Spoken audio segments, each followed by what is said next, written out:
Vasopressors are used to increase the blood pressure in shock states. And it's important to know your A&P, patho, and pharm basics before you can understand which pressor does what and which is preferred in which scenario, and so on and so on. I'm not going to go over all of the vasopressors, but we'll hit on the big ones. We'll start with the number one vasopressor that people go to first line, and that's norepinephrine, also known as Leved. Leved is going to mostly stimulate alpha receptors, which causes vasoconstriction that clamps down on the blood vessels, thus shrinking the vascular container and increases systemic vascular resistance. This is why Levo is great in a distributive shock state, like septic shock. However, it's a go-to pressor for other forms of serious hypotension. Levo also has a little bit of beta property, and this helps to increase cardiac output, but not too much. Just give a little boost. Epinephrine is really going to take cardiac output up a notch. While epi does hit alpha receptors and causes vasoconstriction and increases systemic vascular resistance, it's heavy hitting on the beta receptors, thus increasing heart rate. And since it also hits beta 2, it's going to cause bronchodilation, which doesn't really help the patient in septic shock, but if it's anaphylactic shock, that's certainly going to be beneficial. Vasopressin is antidiuretic hormone. It causes vasoconstriction and the retention of water by the kidneys. It's very effective in septic shock. It's most often used as a second-line pressor.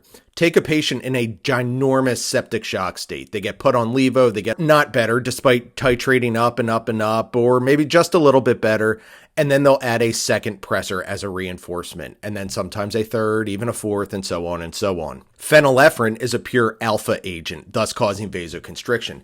Phenylephrine is extremely good at shrinking the container and increasing systemic vascular resistance, but by itself, it's a pretty inferior pressor because that's all it does. It doesn't help with cardiac output or do anything else. It's a one-trick pony, and that's why it's usually called in to be that third string of pressors. If the patient's maxed out on Levo, they've added epi or vasopressin, or they've added both, and the patient's still hypotensive, then they'll add phenylephrine. What if it's not really vasoconstriction that the patient needs, and you want to make their heart beat more effectively? You would want to use what's called a positive inotrope. And the two big ones that come to mind are dopamine and milrinone.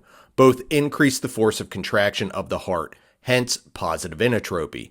However, these agents vasodilate, so you have to be careful. If you have a patient who is in cardiogenic shock and the heart is not beating effectively and they're in a low output heart failure, then yeah, you're going to fix the heartbeat, but it's not going to fix the blood pressure because that same drug that fixed the force of contraction also vasodilates them.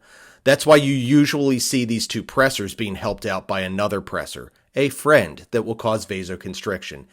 It used to be dopamine, but now it's usually Levo.